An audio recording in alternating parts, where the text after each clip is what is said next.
3 years ago, my son Eric met a city girl in Portland and ended up marrying her. From that day on, his mother from the small town of Willow Creek, became in her eyes that old lady from the sticks. "Grace, please stop coming into the city," she said once over the phone, her voice cold and clipped. "You always smell a little like livestock. I worry it's not good for the baby." Later, my grandson Joshua was born.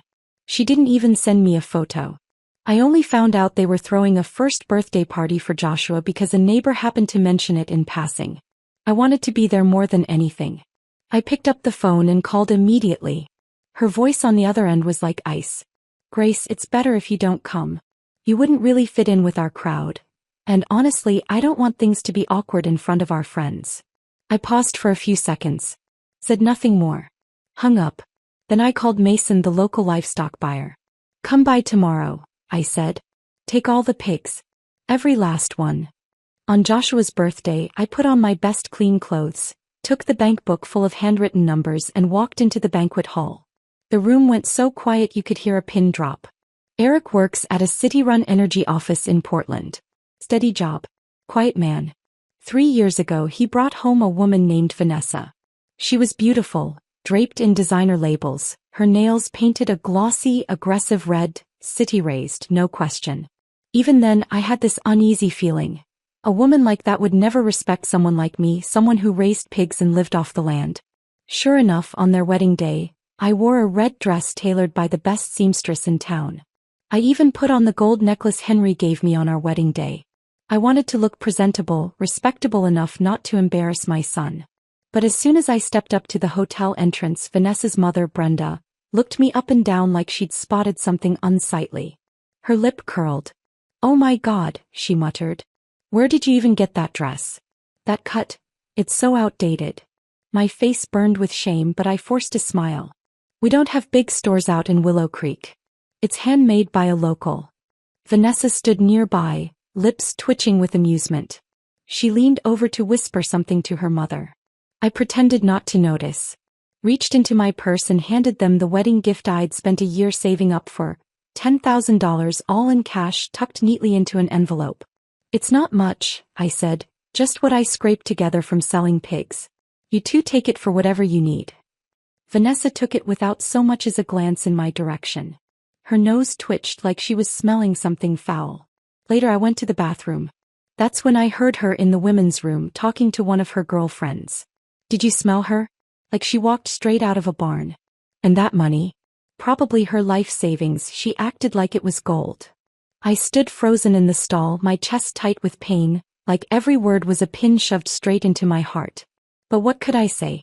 She was my son's choice. That night I told Henry, "She looks down on us."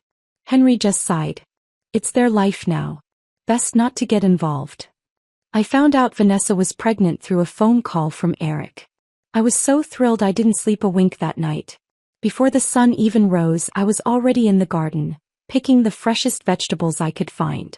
I packed 2 heavy bags and caught the first bus to Portland. All the way there I kept thinking, what should a pregnant woman eat to stay healthy? Would chicken soup help? Maybe next time I should bring some homemade stew. When I got to their building, I called from downstairs. Vanessa answered in a low voice, but her tone was stiff. "Grace, I just woke up. The doctor said I need strict bed rest during the first trimester. Please don't come up." I said, "I'll just drop the veggies off and leave. I won't stay long." She hesitated, then added, "Grace, coming straight from the farm, your clothes might carry bacteria. It's not ideal for a pregnant woman. Just leave the bags by the door. Eric will bring them in when he gets off work." I paused, glanced down at the clean clothes I'd put on just that morning. Still, it felt like a weight had landed on my chest. "All right then," I said softly. "Take care and get some rest." I placed the bags gently by the door but didn't leave right away. Instead, I wandered near the entrance, waiting around the complex, just hoping to catch a glimpse of my son. Then, out of nowhere, it started to rain. I didn't have an umbrella, so I huddled under the awning of a nearby convenience store. I stood there for nearly an hour. My back started to ache and my legs went numb. Just when I thought about giving up, my phone rang. It was Eric. "Mom, you're still here? I've got a meeting soon. Can we just meet outside real quick?" "Of course," I said without hesitation. Rain or not, I just wanted to see him. When Eric finally appeared, I saw a flicker of guilt in his eyes, but it vanished quickly. He looked rushed, distracted. He checked his watch a few times, then handed me a cup of coffee. "Mom, it's really cold out. Please head home. I can't step away today." I took the cup and glanced down at it, already feeling the chill in my hands. I knew then he was politely pushing me out. 5 minutes later he was gone. I stood there alone in the rain, holding that now cold coffee with nothing left to say. Last year, Eric called to tell me Vanessa had given birth to a baby boy. My hands trembled so hard I could barely pack. I rushed to catch the next bus to Portland. When I arrived at the hospital, I called 3 times before Eric finally came downstairs to meet me. "Mom, Vanessa just gave birth. The doctor said too many visitors aren't good for her recovery. Once she's feeling better, you can come meet the baby." I nodded. "That's fine. I'll just wait in the hallway. Even seeing him from a distance is enough." I sat there the entire day. Eventually, I caught a glimpse as a nurse carried the baby down the hall for a checkup. Chubby, pale skin, beautiful eyes. He was absolutely precious. That night, I stayed in a cheap motel next to the hospital.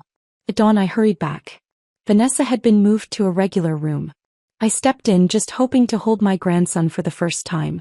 "Grace, don't touch him," Vanessa suddenly shouted, startling me. Before I could react, Brenda swooped in and snatched the baby from my arms. Her voice was sharp as a knife. "Have you washed those hands? Properly disinfected? You've been around livestock." I looked down at my hands, scrubbed raw, covered in calluses. "I did wash them. They're clean. I swear." Brenda rolled her eyes. "People from the country don't know a damn thing about hygiene. Raising a baby here isn't something just anyone gets to do." I stood there, my hands stiff at my sides, feeling ashamed for the first time of how rough and red they were. As if the decades of work they'd done were suddenly something to hide. Eric said nothing. His eyes darted around the room, refusing to meet mine. He looked like a schoolboy caught cheating on a test. I swallowed my pride and blinked back tears. "I won't touch him," I whispered. "I'll just look." And that's how I stood in the corner of the room, like a stranger, watching my newborn grandson from afar, not even allowed to hold his tiny fingers. When I got back to Willow Creek, I didn't tell a soul what had happened. When Henry asked about the baby, I just smiled and said, "The child's doing great. They're taking good care of him." I didn't say another word. Instead, I quietly started expanding the farm. Every morning, I was up at 3. Feeding pigs, shoveling waste, scrubbing troughs, hauling feed. I worked straight through to 11 at night, my back aching so bad I could barely stand by the end of the day. My knees swelled up like there were softballs jammed inside, but I gritted my teeth and never complained. People in town said I was crazy. Said I was too old, past 60, and had no business working myself into the ground.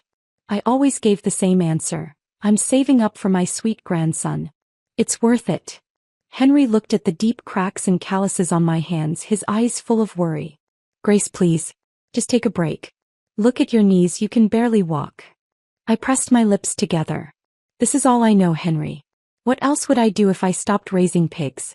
They look down on me. So I'll prove myself the only way I can." Henry didn't say anything more. Just sighed. I often stood alone by the pig pens, tears streaming down my face, but I made sure no one ever saw. After I learned how to use Facebook, I started sending Eric private messages every day at the same time, asking about Joshua. His replies were always short. "He's doing fine. Slept a lot today. Caught a bit of a cold." I asked again and again if he could send some photos or maybe a short video. He always had an excuse. "Too busy, phone battery died, the baby just fell asleep." One day, I accidentally discovered he had set all my video call requests to auto-reject. And the posts I shared from the farm? He never liked a single one. Vanessa was more blunt. She had me under restricted. I couldn't see a single thing she posted. That moment, I clicked the lock screen. The phone went dark, just like my heart. I was his grandmother, yet I didn't even know what my own grandson looked like. When I sat with the women in town, they'd all gush about their grandkids. "My grandson's already in preschool.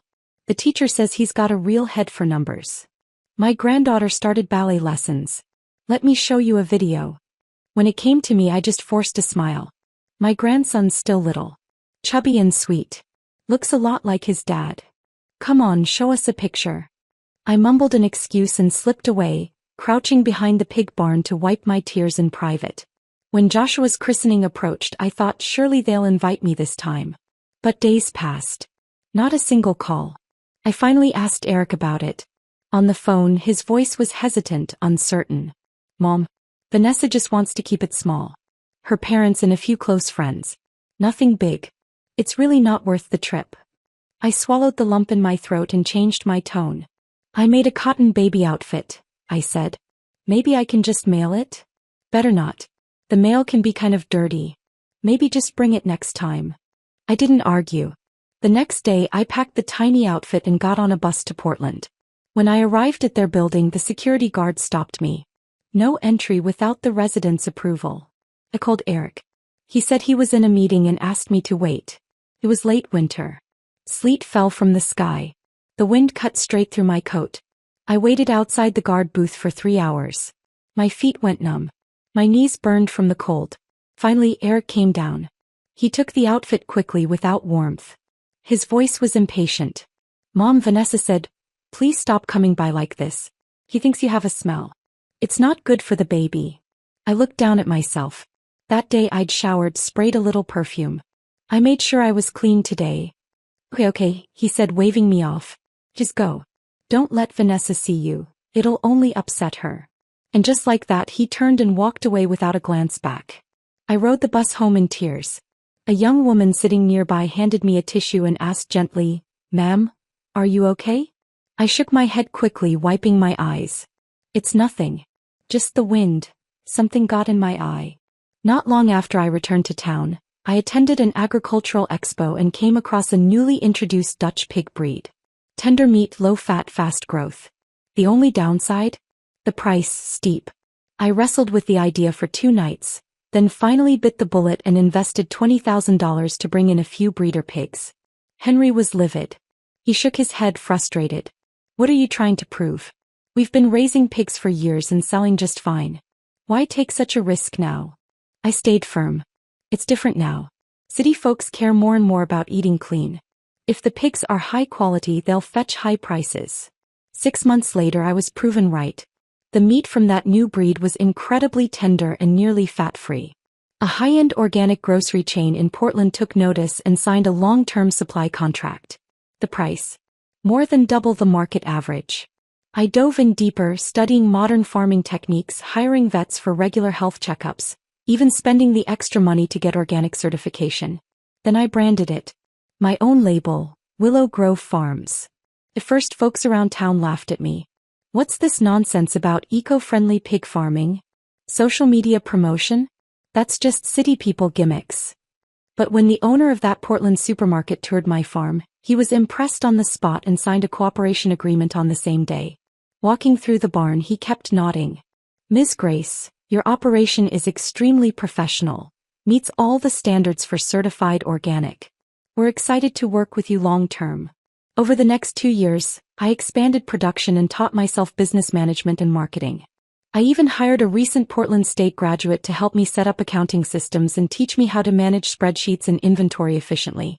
I launched an online ordering system, recruited a few local kids to run our social media, and before I knew it, Willow Grove Farms became a buzzword among high-end restaurants. We went from 50 pigs to 500, then to 5,000. The farm grew. Orders poured in. I started hiring folks from neighboring towns. Before long, I had become the largest employer in the area, helping more than 30 families find stable income. At every town hall meeting, the district supervisor made me a highlight. Grace Miller is remarkable. She put our town on the agricultural map.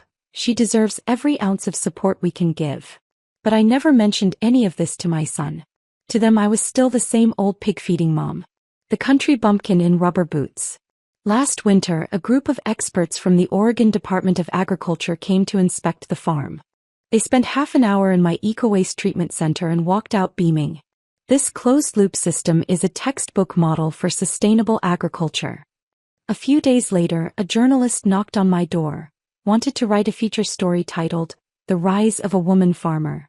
Not long after it was published, a venture capital firm reached out, offering to invest $1 million to help scale my operation.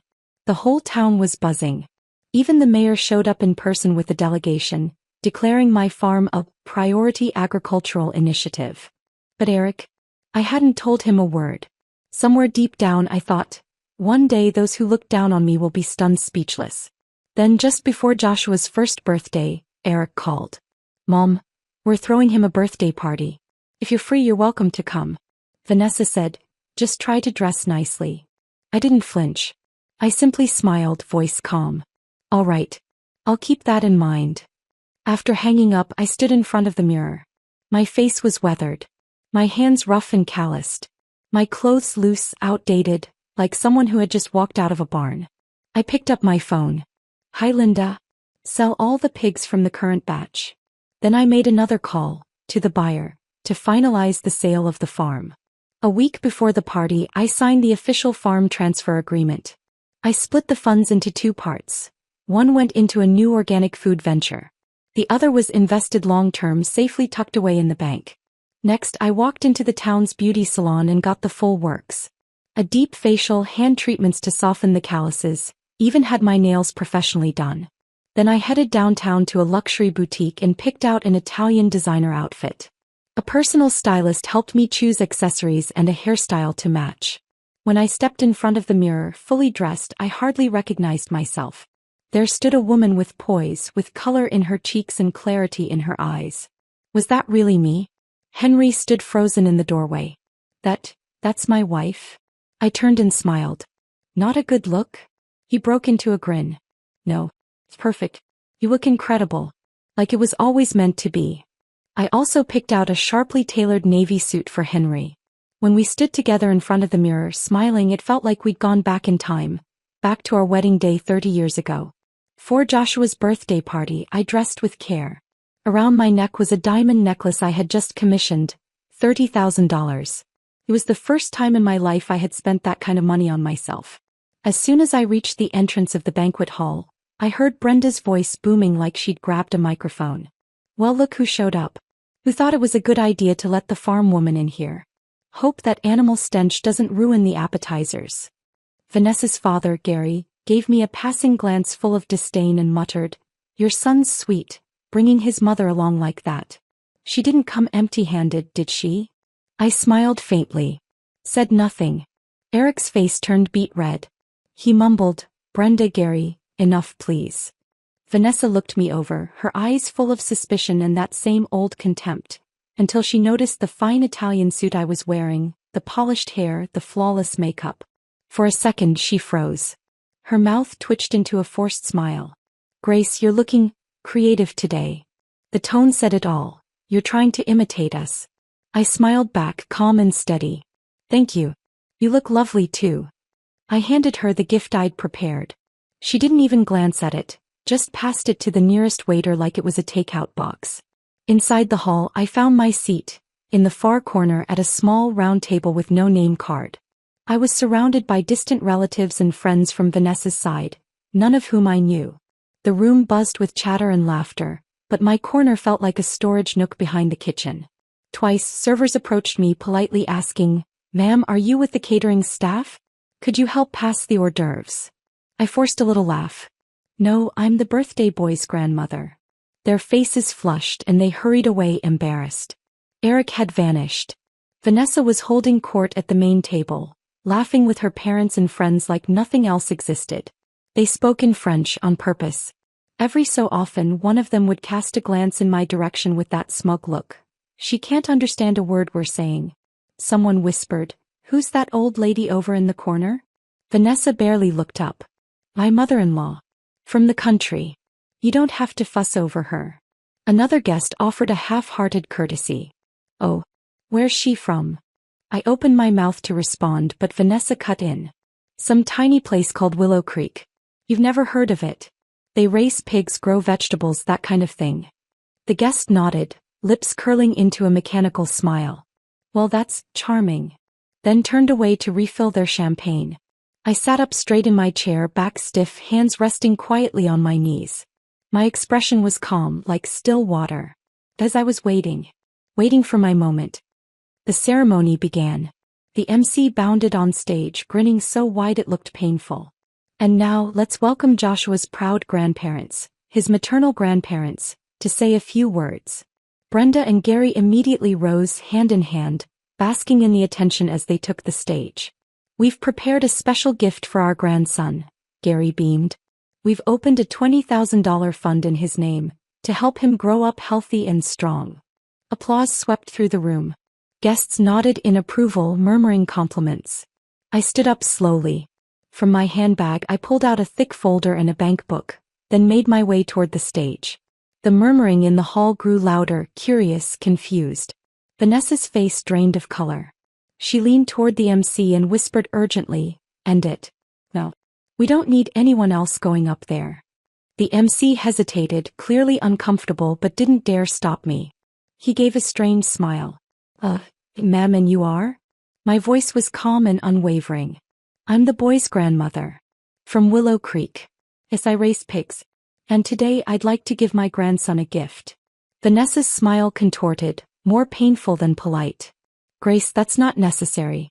We've already received gifts, thank you." I didn't respond to her. I stepped toward the microphone.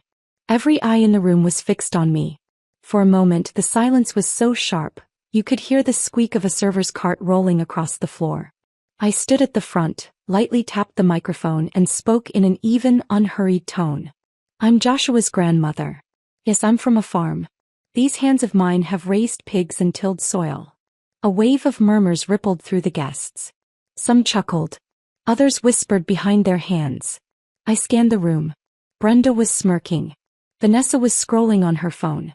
Gary looked like he'd rather be anywhere else. I paused, drew a breath and continued, steady but firm as steel. "Today I just wanted to share something small. I've recently sold the farm I built with my own hands, Willow Grove Farms." I opened the folder and held it up for all to see. The bold print of the contract figures stared back at the audience. With complete calm I lifted the purchase agreement high into the light. "This is the signed transfer of ownership for Willow Grove Farms. Total sale amount, $1.2 million. The room went dead quiet. Even the piano player missed a note. Gary scoffed. "You've got to be kidding. Pig farmer. Signing $1 million contract." Brenda let out a huff. "Probably fake. Anyone can print a sheet of paper." Vanessa leaned toward the MC, her voice sharp and panicked. "Cut her off. No. This is humiliating." I didn't even look their way. Instead, I pulled another set of papers from my bag and held up a slim bank ledger. "This is the education trust I've established for my grandson Joshua. $100,000. Set aside for his future should he ever wish to pursue school." I paused again, sweeping my gaze across the stunned faces. The MC stood frozen, completely lost for words. A hushed wave of chatter spread across the crowd as people reached for their phones, searching Willow Grove Farms in real time. Then someone stood up, shouting from the back. "She's telling the truth. I read about the farm sale on a business site last week. There was an interview with her." Gasps and excited murmurs filled the air. Brenda's smile froze on her face. Her lips twitched awkwardly. "That can't be right. Maybe she mortgaged her house for the money." Gary, fuming, marched toward me and tried to snatch the papers. "Let me see that. There's no way someone like you made that kind of money." I calmly pulled the documents back. "Sorry. That's not something for you to touch." His face flushed red and a few guests stepped in to stop him. Vanessa stood stiff, her jaw clenched, eyes darting. You can't be serious. You've been raising pigs your whole life." I turned to her and smiled gently. "That's right. I raise pigs. You've all said I'm dirty, backward, uneducated. But it was those dirty pigs that fed dozens of families and turned me into the kind of woman you never believed could exist." I glanced at Eric. He stood frozen beside his chair, face flushed, shoulders locked, not knowing where to look. "I could have stayed silent," I said. "But you invited me here today to be humiliated. So I figured, why keep quiet?" I pulled the mic a little closer. "I'm Grace Miller. From Willow Creek. A farmer. A pig-raising old woman. And I'm expensive." The room fell into complete silence. Then from the corner a young man began to clap. Others joined in, the applause rising in waves like an oncoming tide. I gave a slight nod, a calm smile, and turned to leave the stage. Just then Brenda hurried toward me, her tone flipped like a light switch. "Grace, we've always admired you. You're such a strong role model for women. Really inspiring. Gary followed, all grins.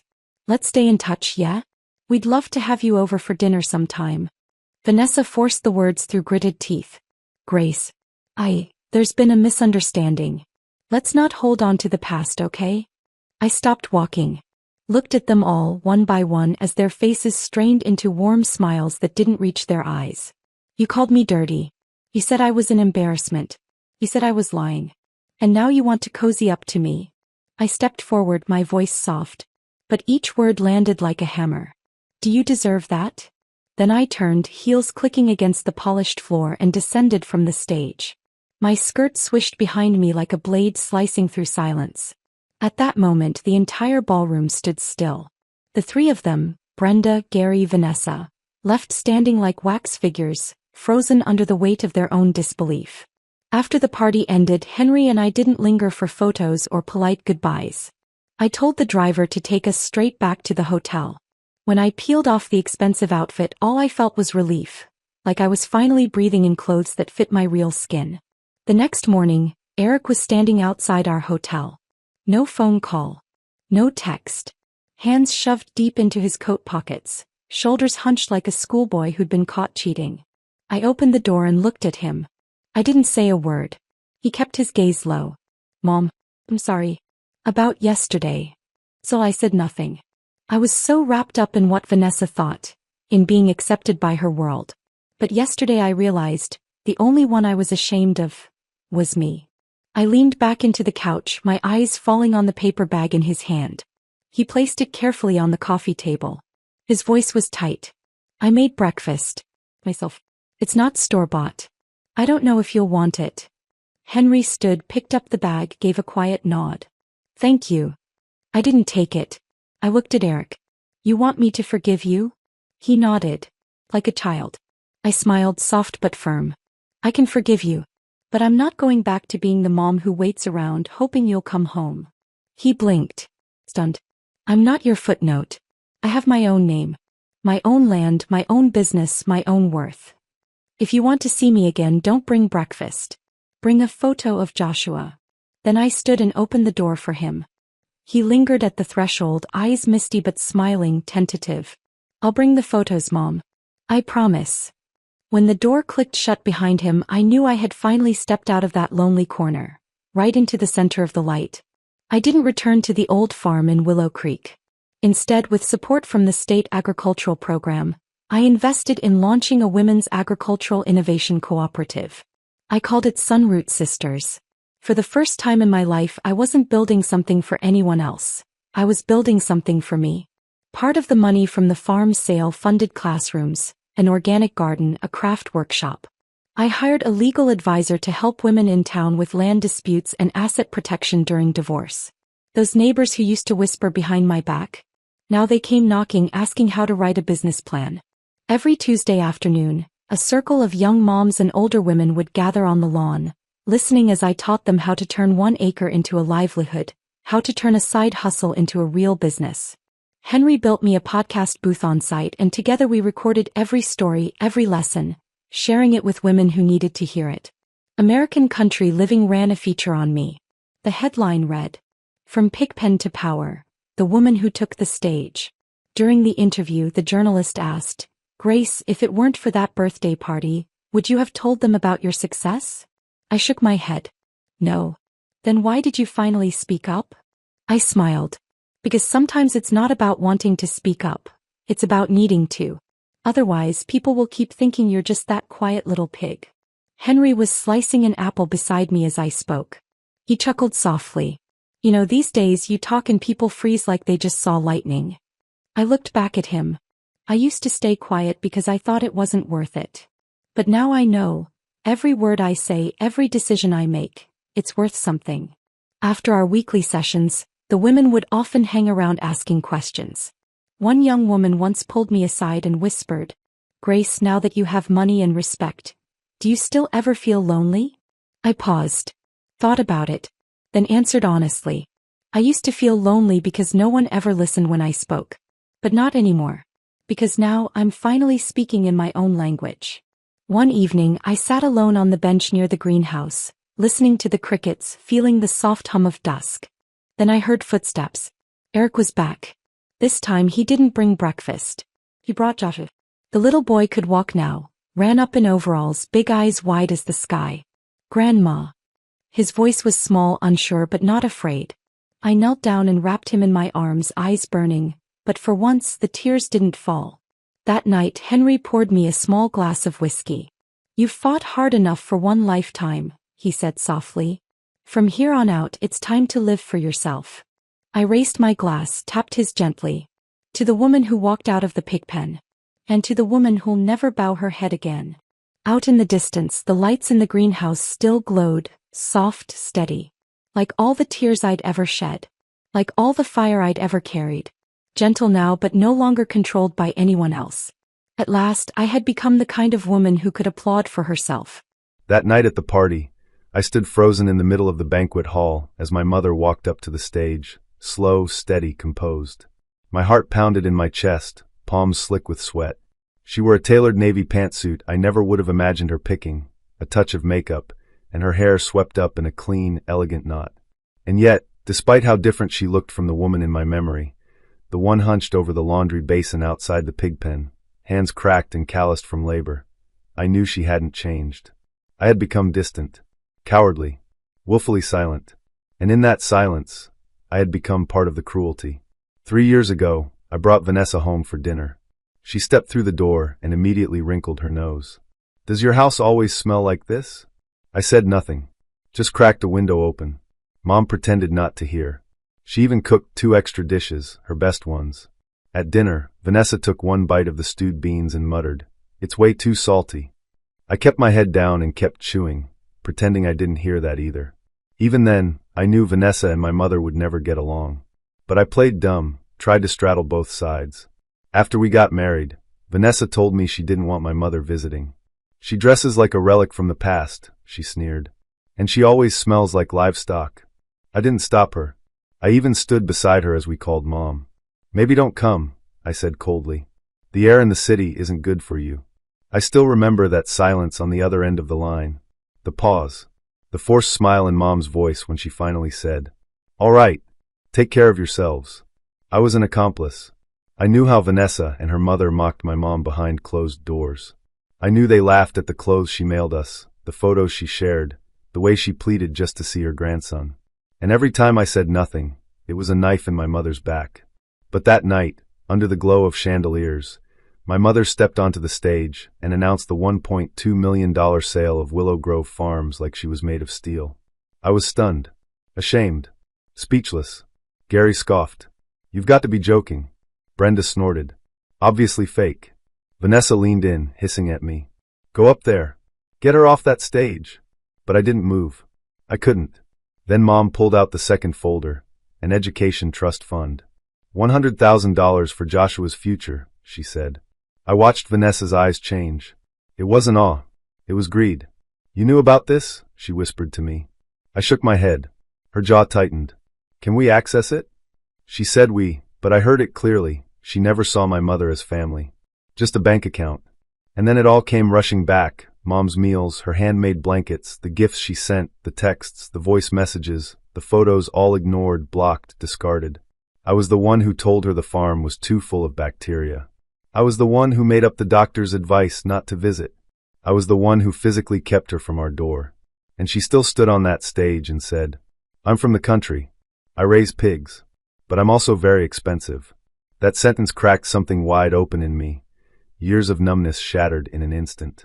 After the party, Brenda and Gary hurried over, plastering on fake smiles, trying to cozy up.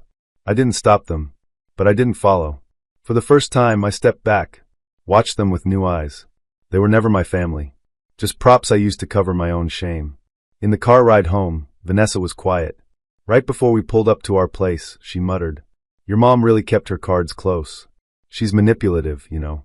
I looked at her. "Are you jealous?" She scoffed. "Jealous? Of what?" "She's just a pig farmer." I nodded. "Yeah, and that pig farmer put me through college. Carried this family for decades." Vanessa turned, voice sharp. "You're not seriously thinking about letting her into our lives now, are you?" "I'm not going to take care of her," I said calmly. She doesn't need you to take care of her. But you should learn when to shut up. Her face twisted. What's that supposed to mean? It means, I said, from today on, you don't get to insult her. And I won't let myself be the leash that holds her back anymore. We had our first real fight in the car that night. She demanded to know if I regretted marrying her. I didn't answer. She yanked off her diamond ring and threw it onto the seat. Why don't you go live with your mom then? I finally see you for who you are. I didn't say a word. Just turned my head and stared out the window at the banquet hall, still glowing with soft light behind us. I didn't go home that night. Instead, I sat in the lobby of her hotel waiting. At 5 a.m, I walked up to her door and knocked. When she opened it, I couldn't lift my eyes. I couldn't breathe.